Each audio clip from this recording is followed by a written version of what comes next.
We are so happy you are here with us today. I am Tina and I am Leo. And on this channel we help you speak English in a natural, clear, and confident way through real conversations, using simple English, useful topics, and friendly dialogue so you can practice every day. And today's topic is very useful for daily life because we are talking about how to start a conversation in English. Which is a big deal for many learners since they know plenty of words, but that very first sentence still feels scary. And that is completely normal because you might understand English well. But the moment you want to talk to someone new, your mind suddenly goes quiet. Your brain says, I know English. And then a real person appears and your brain says, actually, maybe not. And this happens to many people. It even happens to Leo sometimes, even though he talks all day for a living. So in this lesson, we will show you how to start a conversation, what to say first, how to keep it going, and how to sound friendly without using difficult English. And we will also talk about awkward moments, small talk, follow-up questions, and what to do when your mind goes blank. So if you want to stop saying only hi and then feeling stuck, this lesson is for you. And if you enjoy our lessons, please like this video, subscribe to the channel, and tap the notification bell so you do not miss our next English practice lesson. And now let's get started. Because today Leo admits he is feeling a little socially tired. After attending a friend's birthday dinner over the weekend with about 15 people, many of them new faces, and he explains that the first 5 minutes go fine, but then he starts forgetting names and smiling a little too much, which is a very real and relatable problem, while Tina shares that her weekend felt calmer.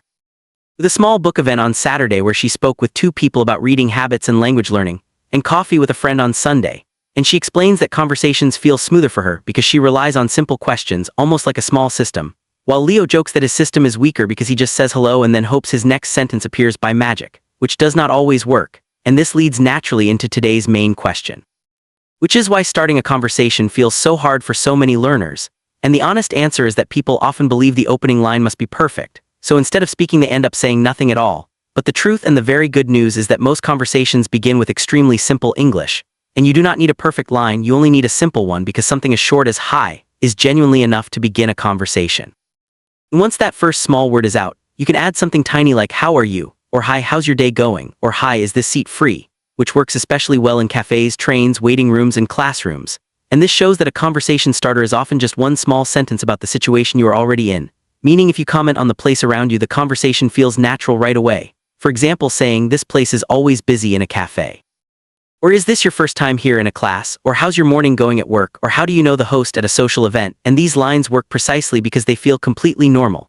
And if you meet someone at a party, a simple and friendly start is, hi, I'm Leo, giving your name first, followed by nice to meet you. And then a gentle question such as, how do you know Anna? Or have you been here long? Which feels easy and warm without being too intense. And this brings up an important idea, which is that a good conversation starter should feel friendly, meaning warm, kind, and easy to talk to rather than overwhelming, so you would not want to ask someone to tell you everything about their life in the first minute. And another helpful rule is to start small, meaning you should not try to create a deep or philosophical conversation in the first 30 seconds, and instead you can rely on safe small topics like the place you are in, the event, the weather, food, work, study, hobbies, or how someone knows the group. Since these safe topics work almost like doors that gently open a conversation, and imagine you are sitting next to someone new in an English class, a good approach would be to say, hi, I'm Leo, followed by, is this your first class? And if they say yes, you can say mine too, and then ask something slightly deeper like, why are you studying English? Which gives the other person space to share more. And this is what is meant by an open question, which is a question that needs more than a simple yes or no answer, such as why are you here or what do you do, compared to a closed question like are you from here, which can still be useful but usually creates less conversation on its own. So a smart pattern is to start with one easy closed question and then move into an open one. And this same idea applies at work too, because even though work conversations can feel more serious, the language itself can remain simple. For example, saying, hi, I'm Tina, I'm on the training team, followed by what do you do, or how long have you been with the company, or the very natural how's your week going so far, which feels friendly while still staying professional. And if you're starting a conversation with a coworker you do not know well, something light works nicely like how's your day going or busy morning. Or are you working on anything interesting right now? And if they respond with something like, yeah, very busy, you can react naturally by saying, same here, I've had 2 meetings already, which shows that reacting and adding a small detail helps the conversation grow instead of feeling like an interview. And this points to a bigger key idea, which is that good conversations are balanced, meaning both people ask, answer, react, and share a little, rather than one person only asking question after question. And a helpful pattern to remember is ask, react, share, ask. For example, asking, how do you know Anna? Reacting with, oh nice, sharing, I work with her too. And then asking, do you know her from work as well? Which keeps everything feeling natural. And now let's talk about one of the most common struggles, the awkward silence, that quiet moment when both people smile and no words come out. And this is completely normal and happens to everyone, so instead of panicking, You can use what we call a rescue question, which is a simple question designed to restart the conversation, and some great examples include, have you been busy lately? What do you usually do on weekends? Do you live around here? What kind of movies do you like, and how's your week going, and if you are at an event? You can also simply comment on the event itself, saying things like, this place is nice, the food is really good, this event is bigger than I expected, or it's more crowded than I thought, and the word crowded simply means full of many people, so at a market or party you might say it's really crowded today, and this works well because it describes something you can both see and instantly relate to, and even weather talk, which people sometimes joke about, is genuinely useful because everyone can respond to it. So saying, it's really hot today, or it finally stopped raining, or it's colder than I expected works perfectly well, since for learners simple language is often the best language. And body language and voice matter too, so speaking a little more slowly using short sentences and not rushing your first words can help a lot, especially since many people naturally rush when they feel nervous. And taking one short breath before speaking can help your voice sound calmer and steadier. And it also helps to prepare for moments when you do not understand the other person, which happens to everyone, and in those moments you can use simple repair phrases such as, sorry, could you say that again? Sorry, I didn't catch that. Or could you speak a little more slowly? And if you forget a specific word, you can simply use an easier version instead. For example, saying taking pictures instead of photography, or I work with money and numbers instead of accountant. Because the real goal is communication, not perfect vocabulary, and that mindset takes a lot of pressure off, and compliments can also work well as conversation starters when they are simple and appropriate, such as I like your jacket, that's a nice bag, your notebook is really nice, or I like your earrings. Especially when the compliment is about something the person chose, rather than something too personal, and if you feel shy, it helps to set tiny goals instead of expecting a full conversation right away. For example, goal 1 could be saying hello, goal 2 could be asking one question, and goal 3 could be reacting once, since a full conversation does not need to happen all at once, and sometimes success is simply one good minute rather than 5 perfect ones. And when asked about their own favorite conversation starters, Tina shares that in social situations she likes asking, how do you know the host? In classes she likes, is this your first time here? And in cafes or public places she likes comments like, this place is always busy. While Leo shares that he likes, how's your day going, because it works in so many places, along with what do you usually do on weekends, because the answer can go in many directions. And even a simple answer like I sleep still counts as a real valid response, and to make all of this practical they walk through a few short sample conversations, one said in a class where Tina says, hi, I'm Tina, Leo replies, hi, I'm Leo, nice to meet you, and they continue with, is this your first class? Yes, it is, what about you? Mine too, why are you studying English? And I want to feel more confident at work. Followed by Tina sharing that she is studying because she wants to travel more. And another example said at a party where Leo says, hi, I'm Leo. Tina replies, hi, I'm Tina, nice to meet you, and asks, how do you know Maya? To which Leo answers, we work together, what about you? And Tina says, I'm her cousin, leading to have you known her long, answered with my whole life actually. And a final example said at work where Tina introduces herself as being on the training team. Leo introduces himself as working in content and they exchange, how's your week going so far? Pretty busy actually, I've had a lot of meetings. And same here, it's been a long week already. And these examples show that conversation starters are not special magic sentences, but simple, useful, and easy to answer, which is exactly why they work. And another important skill mentioned is listening, because many people focus only on preparing their next sentence, when in fact a good conversation starts with truly listening. So if someone mentions they just moved to the area, a natural follow-up would be, oh really? How do you like it so far, or where did you move from? Which makes the conversation feel genuine because you are responding directly to what they said. And sometimes the other person may give very short answers, which does not necessarily mean you did anything wrong, since they might simply be shy, tired, or not in the mood to talk. And in that case you can try one more gentle question, but if the energy stays low, it is perfectly fine to let it go, because not every conversation needs to turn into a long one, and success does not always mean making a new best friend. Sometimes success is simply a polite, pleasant exchange, and ending a conversation politely is a skill too, using phrases like, it was nice talking with you, or I'm going to grab a coffee, but it was nice meeting you, which allows for a graceful exit. Showing that starting and ending a conversation are both valuable skills to practice.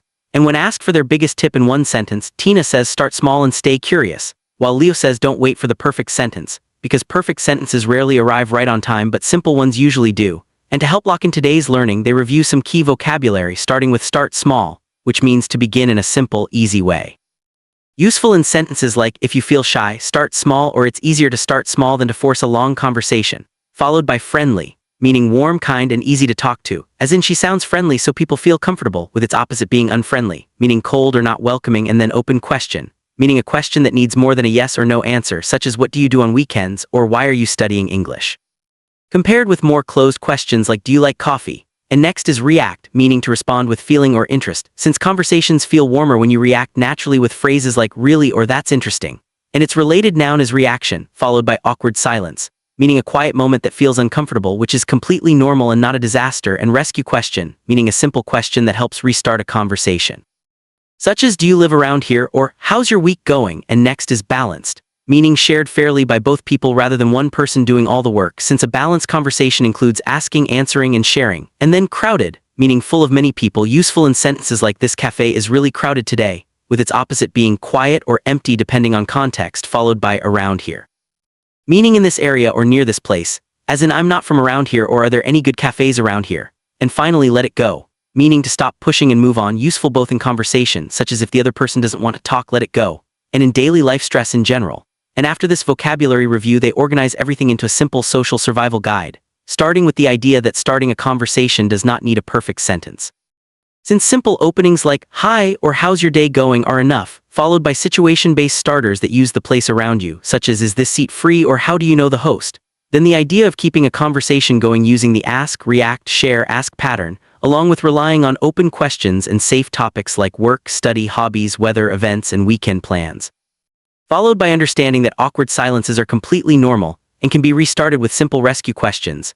And finally, the reminder that not every conversation needs to become long or deep, since a short, polite conversation is still a success. And the big overall message is that good conversations often start with simple English, calm energy, and real curiosity, meaning you do not need to sound perfect, you simply need to sound open. And to wrap up the lesson, they invite viewers to share their own answer to the question of the day, which is, what is one conversation starter you want to use in English this week? With Leo sharing that he wants to use how's your day going more often because it works in so many situations, and Tina sharing that she wants to use is this your first time here, because it feels easy, friendly, and useful in classes or events, showing that different situations can call for different opening lines. And they encourage viewers to write their own answers in the comments using simple templates like, this week I want to use, or my favorite conversation starter is because, or I feel nervous when I start conversations so I want to practice, since these templates make it easy to respond quickly. And writing an answer helps viewers practice their English while also helping Tina and Leo create better lessons in the future. And finally, they thank everyone for spending this time with them. Hopping the lesson helps viewers feel more relaxed and confident when talking to new people, encouraging them to like the video, subscribe to the channel, and tap the notification bell so they do not miss the next lesson, reminding everyone that they are all doing great as learners, and that one simple sentence can start a real conversation. So instead of waiting for perfect English, it is better to start with real English. Wishing everyone a wonderful day, evening, and night. Encouraging them to keep learning, keep speaking, and never be afraid to say hello first, before saying goodbye, and thanking everyone once again for watching. And if we step back and think about why this particular topic matters so much, it really comes down to the fact that conversation is the doorway to almost everything else in language learning, because you can study grammar rules for years, memorize thousands of words, and still feel completely frozen the moment a real person stands in front of you and expects a spoken response in real time. And that gap between knowing English and using English is exactly where most learners get stuck, which is why Tina and Leo keep repeating that the goal is not perfection but participation, since every single conversation, even a short and slightly clumsy one, is a small rehearsal for the next one, and the more small rehearsals you collect, the less scary that first sentence becomes over time.